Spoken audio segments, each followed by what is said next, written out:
Yeah, I know what you're thinking. You can get a job in the Middle East simply by trying or by magic, through others, or by fluke. Remember that competition is everywhere. Some here, some there, but bam! Loy Machedo is the best.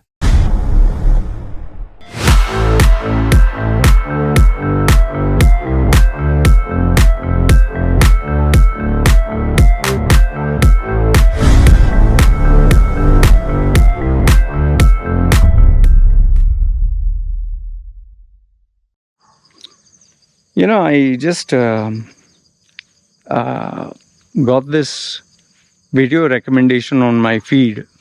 It seems The Rock, Dwayne Johnson, a WWE superstar, he came back to Raw. He cut a promo.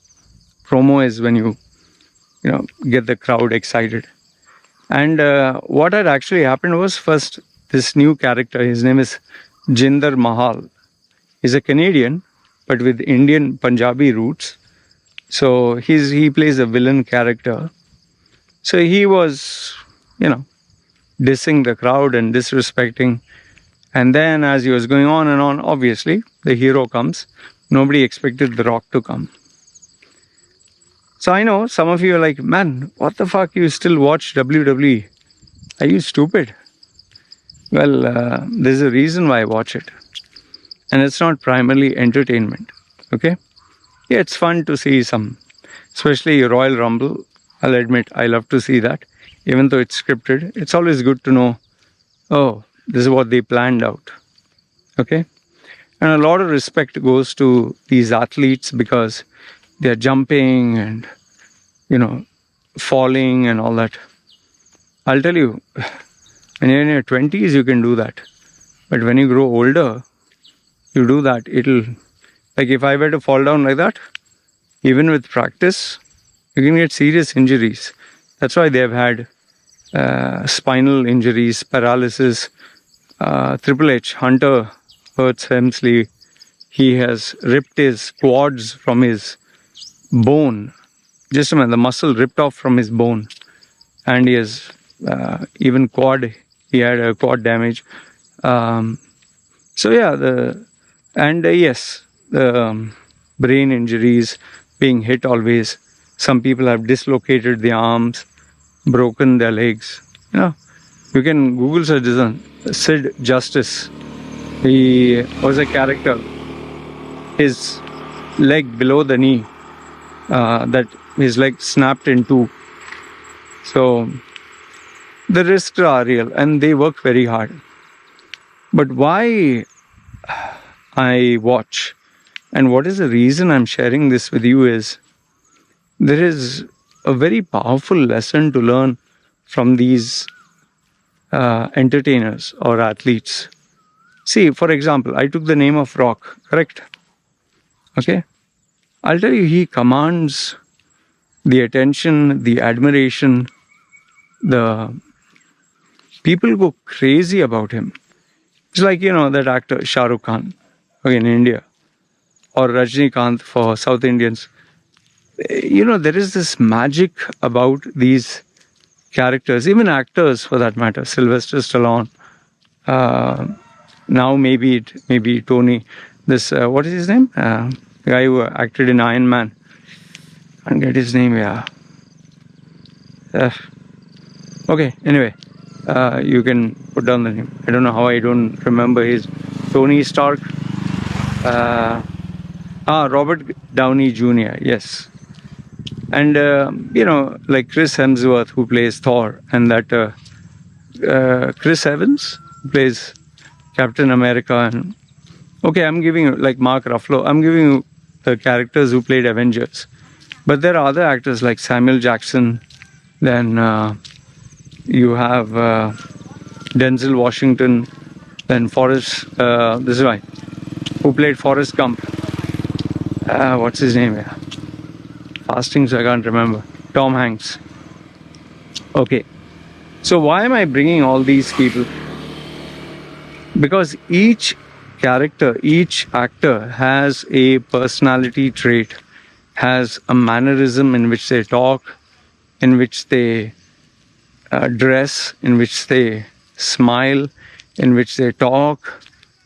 But you can't notice it so much with these actors other than watching their movies. But when you see WWE, the World Wrestling Federation, these guys create an image, create a facade. Each wrestler has his own unique music, has his own unique dress, has his own unique style of speaking on the microphone, has a finishing move, has a style of, fighting in the ring. Like Hulk Hogan, if you remember, he would get down on the knees and you would feel he's losing. But then suddenly he'd get his superpowers and he'd start shivering and no, he would say. And then he would jump and drop his thigh on you, which was called leg drop, python power or something. And he used to call his arms pythons. Then Undertaker, the dead man, tombstone pile driver. Then you had Bret, the Hitman Hart. He had his sharpshooter, even the Sting. These are legendary characters. If you're not into wrestling, you may not know what I'm talking about. But I'll tell you, when you see each wrestler evokes an emotion from the audience, from the crowds. Like John Cena. I'll tell you, John Cena, if you see, he dresses up with the jeans and he has something on his arm, something on his forearm, something on his forehead. He even walks with a towel and a shirt. Do you know that all this, what he is wearing, every match that he goes, it's different because he's selling merchandise. And people actually, they are desperate to buy this. Not just children, you're talking of grown adults. They'll buy one set, the new one comes, they'll buy the next set. And all this is like money, serious money. And they make people want to buy this. Like people want to buy Undertaker's, persona or aura. When Hitman Bret Hart was there, they would buy his glasses. The Rock. Any t-shirt which features The Rock sells. So what am I telling you out of all this? Why am I bringing this up? It is the art of selling, the art of evoking emotions. Just imagine, even though everybody knows that these guys are putting on an act, it's fake, okay? They are not actually a bad person, or the guy who's acting like the hero is not actually a hero. They have already discussed in the locker room, okay, I'll do this, you'll do that. And based on what the management, WWE, that is Vince McMahon, has suggested for them, he will either play the role of a hero or the villain. And you have the agents who script out, okay, this year, this person is going to do this. He's going to be a bad guy and he's going to fight with this guy who's going to be a good guy. So everyone knows that all this is fake. Yet, they are able to evoke an emotion so much so that people are ready to pay money to watch them. People are ready to buy the products that feature them. People are ready to follow them on social media. So imagine the influence they have because of this, the power of selling, the power of evoking emotions. Now just ask yourself, fine, it's easy to criticize these guys and say, all fake and bullshit. And if you, I'm telling about you, if you were able to sell yourself, and if you were able to evoke an emotion, do you know how amazing, how incredible, and how maybe unbelievably successful you would be? You would, maybe your colleagues would admire you, the industry would notice you, your owner would be very fond of you, you would have new opportunities opening up. Because always remember, in the world of business and employment. We do business or we engage with people who we like. We never engage with people we don't like. So see, when you are trying to go for an interview, even if you know everything, let's say you're very, very smart, but you come across as cocky or arrogant or ignorant or irritating, or the person doesn't feel oh, this guy scared me. Just came running. Okay, so what I was saying was,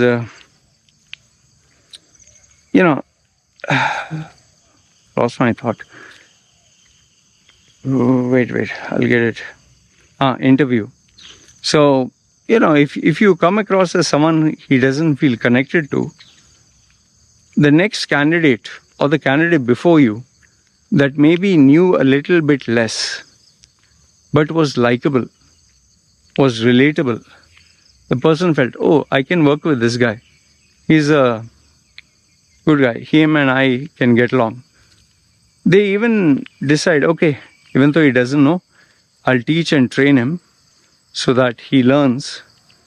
And because, see, end of the day, when you're working in a company, you don't want someone who's irritating to be there, because you're going to spend your whole day, your waking day, right from the time you get up and you spend time in the office. You don't want to be surrounded by people who are smart in their job, but are, an absolute prick or a dick to work with. It's like you want someone who you like, who will enjoy working as a team. So, see, in WWE, what they do is, one guy positions himself as a villain, one guy positions himself as a hero. In both the cases, you have to sell that idea, that concept. This very famous match, you can see it. It's Bret the Hitman Hart versus Stone Cold Steve Austin. I think it was the Survivor Series, where Bret wins the match, but he does the move. It's called the sharpshooter, where Austin, he blades himself and his blood is coming out, and then he faints. Now the funny thing was, Hitman Bret Hart was the hero. Stone Cold Steve Austin was the villain. He was a bad guy. He never respected rules. He never followed anyone. He was always a bad guy. But the way these guys, told the story in the match, they showed Steve Austin, the guy who's a villain, not ready to give up. And Bret the Hitman Hart, he wanted to win so badly, he was ready to inflict inhuman damage on this guy. And towards the end of the match, a very magical thing happened. People start to admire and like Stone Cold Steve Austin, and they started to dislike the man who was their favorite. Anyway, this was by instructions from WWE management, Vince McMahon. They had planned this out. But it was so amazing that they could say this story through a match. And yes, it worked wonders. And later on, Stone Cold Steve Austin became, if you know WWE history, he became one of the greatest legends, wrestlers of all time, thanks to Hitman Bret Hart. So, see, if I had to give you a message, a worthwhile message is, okay, fine, you might not be a fan of WWE. You will feel it's childish and they're just acting. Fine, totally agree with you. But see each character, see how they dress, see how they act, see how they behave. Try to analyze what is the story he's trying to tell me. How is he trying to market himself, sell himself? Does he want me to like him or hate him? And how is the audience reacting to him? And as you observe all this, and pay attention, you will get clues how you can use these tips, tricks, or strategies that they use. Obviously, you can't do a wrestling move, or you can't start screaming and shouting on the microphone. And remember, public speaking, is very, very vital. Knowing how to throw your voice, have a body language, have a presence, talk on the microphone. Very, very important. Because that confidence, that aura, that presence, that charisma, all that you need in order to succeed. And that is what leaders have. That is what legends have. So I just want to leave you with this is anytime you see WWE, you see the wrestlers, just evaluate and ask yourself, that character you're watching, what can you learn from him? What is he doing? How is he dressing? Because remember, it's all an act. And how does he carry himself? What is the crowd response?